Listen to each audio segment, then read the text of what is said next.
The biggest news that happened while I was gone was Mike Malone getting fired from the Denver Nuggets. The head coach, also the GM, Calvin Booth, was also fired. And when you hear stuff like this, the shocking part isn't the most shocking part isn't that Mike Malone was fired. I think that we know that coaches get hired to get fired. That's something that I think Hardy, I forgot his first name, but he used to be on the coaching staff with the Lakers. That's what he talked about. Shout out to Candace Parker. She essentially said it. Gone are the days where you're going to get a Greg Popovich, you're going to get a Eric Spoelstra, you're going to get a Phil Jackson, you're going to get those long tenured coaches. Because the world is so sped up, the sports world is so sped up, the NBA is so sped up, they want immediate success. And even if you give them immediate success, that doesn't essentially mean that you're going to stay there for the long term. Hell, think about this. I know it hasn't happened, but think about how many times you've heard people say Golden State needs to fire Steve Kerr. Steve Kerr, who's won 4 championships with this organization, they're saying that they need to move on from Steve Kerr. This is such a microwave, a popcorn society, especially when we talk about the NBA, that it is essentially what have you done for me lately, not what have you done for me overall. But the most shocking part about this Mike Malone thing is when he got fired. We're 3 games? 2 or 3 games before the play-in, meaning that we're pretty much 2 to 3 weeks away from the playoffs. And on top of that, the Denver Nuggets are in the 3 to 4 spot in the West. They have Nikola Jokic. They have a legitimate shot of winning a championship. I don't know if they're going to. I probably wouldn't pick them to win, but they have a legitimate shot, especially when you see where they're placed, who they have on their team. They had a legitimate shot.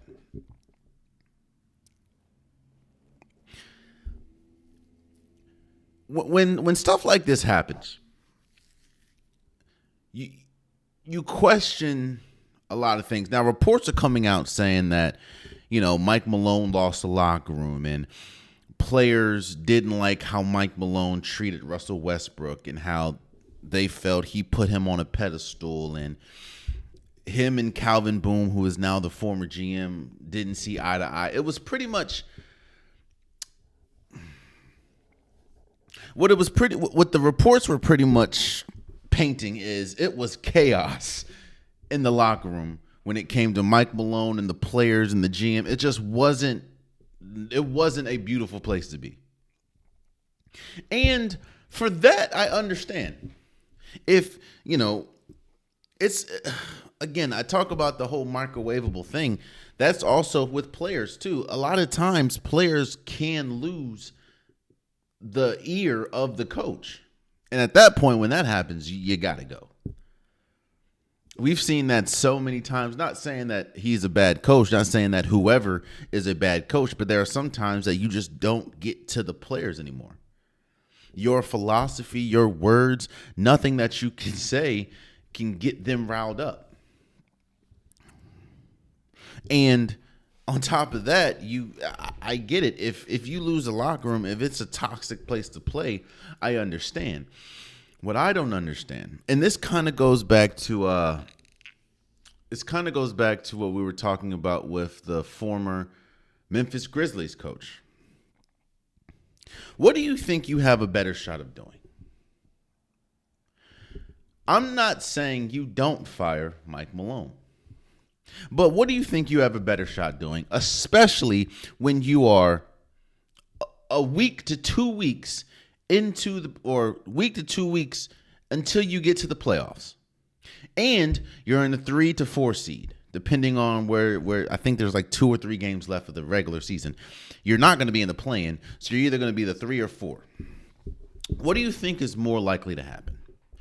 You win a championship with the coach that you've already won a championship with, even though the locker room is shaky, even though it may not be the best place to play, even though you may have turned your ear off to the coach.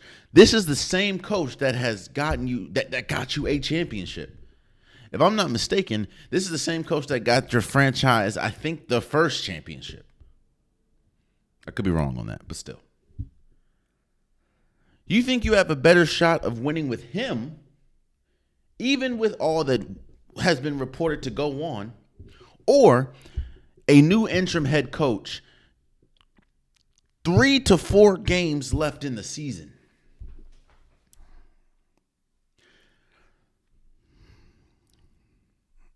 I'm not blaming. One thing that people like to do is they like to blame coaches for damn near everything, which I get. It's kind of like when you're the spokesperson for something, they're always going to blame you. When you're the face of something, they're going to blame you. One of the famous instances of this is Ronnie 2K. Every single time there are issues with NBA 2K, they blame Ronnie 2K because he's essentially the face of 2K. Even though he's not, I don't think he's a game developer. I don't think that he really does anything to build and make the game. He's just the one that promotes it. He's just the face of the technical side of NBA 2K. So any single time somebody or that community has an issue, they point those aggressions to Ronnie 2K, even though he probably has nothing to do with it. When you hear about players not playing hard, when you hear about players not getting back on defense, when you hear about players not really giving their all on the court, it's always going to be on the coach. Or I'll say this, they always put it on the coach. And that is always, I'm not going to say rub me the wrong way because I don't care that much, but that has always been weird to me. Because the coaches why do you need the coach why do you need the coach's motivation to play defense?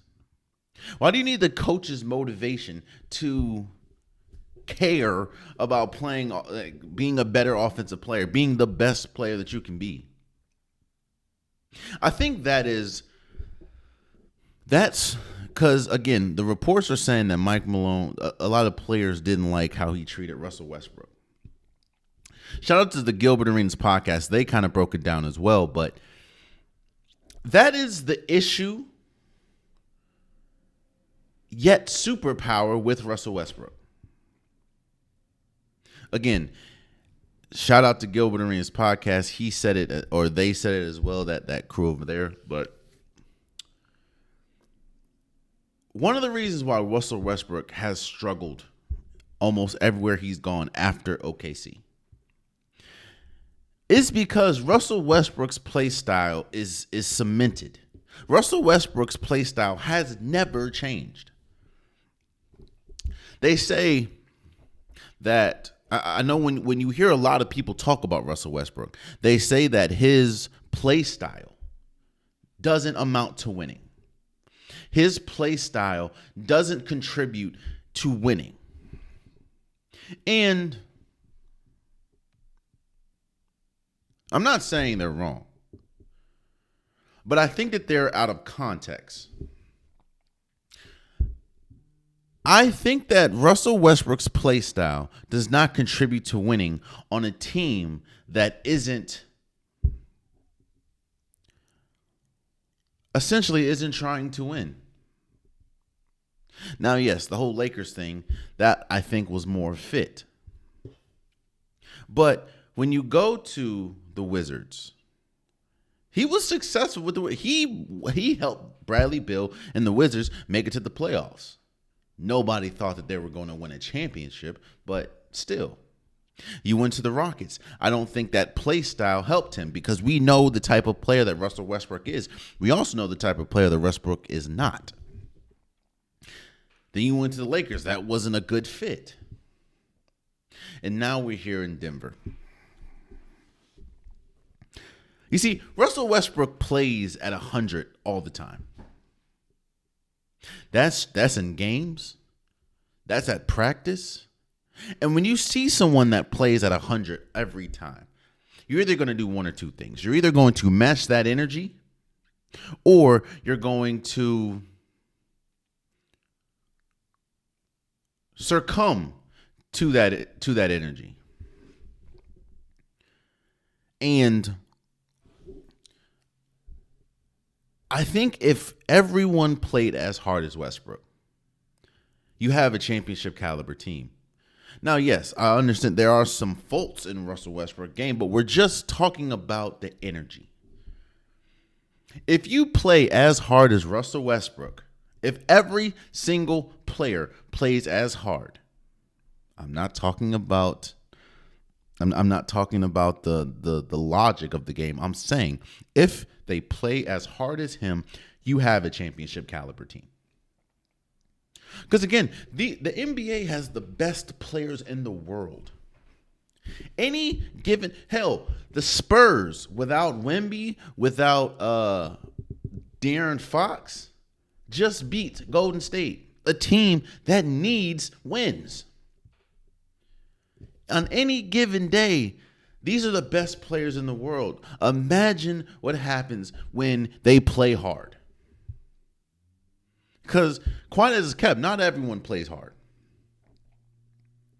You'd have the championship caliber team. Not saying that you're going to ultimately win it because you need talent and stuff, but still. So when Mike Malone sees that, when Jokic sees that, the best player on the team and arguably the best player in the world, and you just see them heap praise on Russell Westbrook on top of the fact that he keeps getting minutes and he's getting effective minutes. Yes, there are some blunders that he's had that has cost them games, but that's what you're going to get with Russell Westbrook. You have to take the good with the bad. But when you've been there for years and you see someone come in who does things different than you, might I add, and gets the praise for it, I understand if you may feel some type of way. I also don't understand because you're not doing as much as he's doing.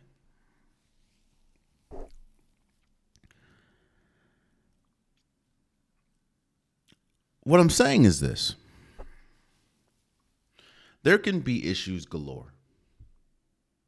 I think that it's problematic that reports are saying that Mike Malone and Calvin Booth hated each other and would talk behind each other's backs a lot. Because when you're the GM and you're the coach, that has to be a symbiotic relationship. When you're talking about trading players, when you're talking about bringing in players, you need to know that your GM and your head coach are in lockstep. You hear reports saying that Mike Malone, it was such a toxic locker room. Well, I get that. And again, if you want to fire Mike Malone at the end of the season, with the playoffs are over and you may or may not be champions, you know what that is? You know what? Because I think the owner said something. He was like, winning masks a lot of things, which I've said on this podcast since the beginning. And he essentially said, he didn't say this word for word, but he essentially said, we didn't want to win. And it would be then looked at as a worse move to fire. Because Mike Malone was getting fired regardless. This has kind of been brewing. It kind of felt when we talked about Mike Malone and the Denver Nuggets, it for a couple years now, it's felt like a rocky situation. Probably ever since they won a championship. The years after, year after that, and to this point, it hasn't felt like the most welcoming relationship, most warm relationship. But when I say that people are going to show you what they believe. People are going to show you how they feel. People are going to show you their stances through their actions way more than their words. And what the owner showed for Denver is we don't care about winning a championship this year. Because there's no one that, even if the locker room was toxic, you have a better shot with a championship winning coach than without. But he's essentially saying, we don't want to win this year because we don't want the Denver Nuggets to win a championship. And then they look and say, why are we now firing Mike Malone? Or it looks worse on the organization that we were already going to fire him, but he won a championship. He won 2 championships. So it's like, let's get this out the way now and get the blowback now so it doesn't get worse for us because we have a legit shot of winning a championship.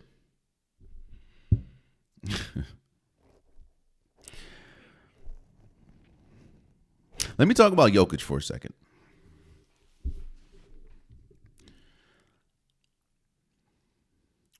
I don't think Jokic is the reason why Mike Malone got fired.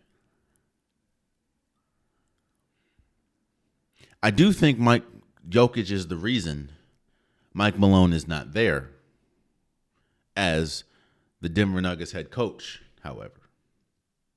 What I mean by that is I don't think Jokic, it doesn't see, I don't know. I don't have any insiders. I'm not in the locker room. I'm not in the organization. But Jokic doesn't seem like the type of person that'll say, get Mike Malone up out of here. Jokic doesn't seem like the type that'll go to management and say, hey, I don't like the coach. I don't like where this is going. Get him up out of here. It just doesn't seem like he's that type of person. However, I have said this time and time and time and time and time and time again. The player is always going to outlast, especially a player as talented as Jokic is always going to last longer than the coach. And I mean, what I mean by that is when you are getting paid as much as Jokic is getting paid, when you are as good and as talented as Jokic is, he is widely considered one of, if not the best player in the world. If Jokic wanted Mike Malone would still be the head coach of the Denver Nuggets. While I don't think he went and said, I want him out of here, I surely don't think he said, I want him to stay. I don't think that's an issue. If you don't want him to coach, you don't want him to coach. And you're always going to acquiesce to your best player. If Steph Curry right now said, I want Steve Kerr out of here, he's gone. But if the organization said, hey, a good organization, if they said, hey, we're thinking about moving on from Steve Kerr, and Steph Curry goes, no, I want him to be my coach, I put my life savings as Steve Kerr ain't getting fired. So,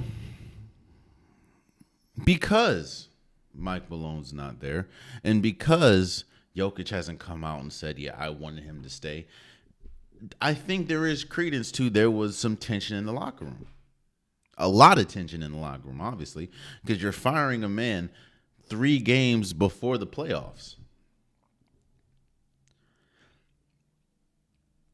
And I think Mike Malone is a fabulous coach. I think he will be a head coach next year. There's not going to be a long wait for Mike Malone once the season ends. He's one of the better coaches. He calls out his team, and a lot of people don't like that.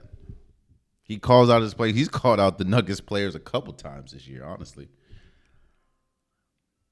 But he also has some of those old style coaching methods that a lot of people these days don't really,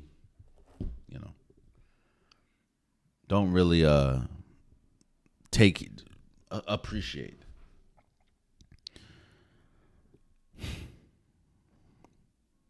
I think that this essentially, and even the owner said it, not verbatim, but you're paraphrasing. I think this essentially kills the Nuggets' chances of winning a championship this year.